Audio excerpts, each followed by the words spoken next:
The house was silent except for the hum of the refrigerator and the faint ticking of the wall clock, a sound that had never felt so loud before. Julia sat at the dining table, her fingers trembling around the phone as the screen played the video for the 5th time. She wanted to stop, but she couldn't. Every pixel, every sound, every muffled laugh from that grainy footage tore another piece of her apart. It was him, her husband, Ryan, in their neighbor's living room. The same neighbor who brought over casseroles when Julia was sick, who borrowed sugar with a smile, who waved at her son on his way to school. And there they were. His voice, the one that used to whisper, "I love you," against her neck, now murmuring, "Don't be too loud. She might hear us." The video ended. The silence that followed felt heavier than grief. She stared at the wall clock again. 9:17 p.m. Ryan would be home soon. She didn't cry. Not yet. The tears would come later. Maybe. Right now, she was calm, disturbingly so. When the front door opened, Julia didn't move. Ryan walked in with the same casual tone he always had, humming, tossing his keys into the ceramic bowl by the entryway. "Hey, babe," he called out. "You're up late again?" She didn't answer. He walked into the dining room, loosening his tie, a small smile playing on his lips, the same smile that used to make her heart flutter. But tonight, it looked like a lie. "Jules," he asked softly, "everything okay?" She turned the phone toward him. The video replayed automatically. His laughter, hers, echoing faintly through the room. Ryan's face drained of color. He froze mid-step, his eyes darting between the phone and her expressionless face. The silence between them stretched until it became unbearable. "I can explain," he whispered. "Don't," Julia said. Her voice was quiet but sharp enough to cut through him. "You've explained enough these past few months. Every late night, every business trip that wasn't one." He moved closer, desperation creeping into his tone. "It was a mistake. It meant nothing, Jules. Please, you have to believe me." "Believe you?"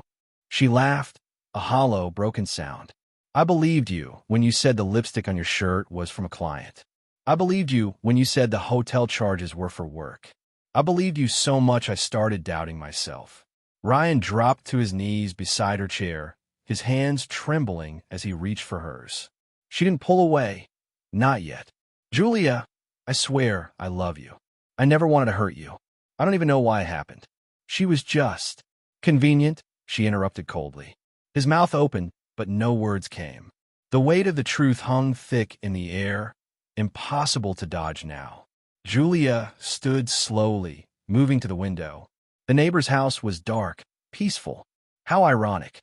"I wanted to believe we could fix this," she said softly, almost to herself. "I kept thinking maybe I wasn't enough. Maybe if I worked harder, smiled more, cooked dinner on time, maybe you'd see me again." "Don't say that," Ryan pleaded.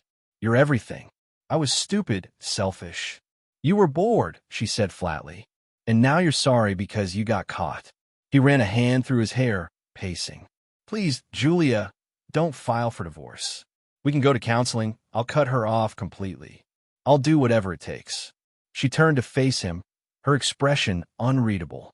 "You already did whatever it takes." His breath hitched when he saw the folder on the table. The divorce papers, neatly signed. Next to them, a USB drive. "That's a copy of the video," she said calmly. "I sent another to my lawyer, just in case you decide to lie in court." "Julia, please." He reached out, but she stepped back. Her eyes softened for a moment, the tiniest flicker of pain breaking through the resolve. "You know what hurts most?" she whispered. "Not that you cheated, but that I spent years building a life around a man who could look me in the eye and still lie. Every day, like it was easy." He sank into the chair she'd just vacated, burying his face in his hands. "I didn't want this to happen. I didn't want to lose you." "You already did," she said quietly. Julia walked toward the door, her footsteps echoing against the hardwood floor. At the threshold, she paused. "I'll be staying at my sister's for now. The lawyer will contact you next week." Ryan stood, his voice cracking. "Julia, please. Don't leave me like this." She turned one last time, her eyes glistening under the dim kitchen light. "You left me long before tonight, Ryan. I'm just catching up." And then she was gone. Outside, the night air was cold and sharp. Julia leaned against her car for a moment, breathing in the silence, letting it wash over her. The stars above looked indifferent, distant, like they'd seen all before. For the first time in months, she felt a strange kind of peace, not the happy kind, but the kind that comes when something finally ends. As she drove away, the house grew smaller in her rearview mirror, the house that had once been filled with laughter, promises, and trust. Now it was just bricks and walls and echoes of a man she no longer recognized. And in that emptiness, Julia realized something she hadn't before. Heartbreak wasn't the end. It was the moment you finally stopped pretending that the lie was love.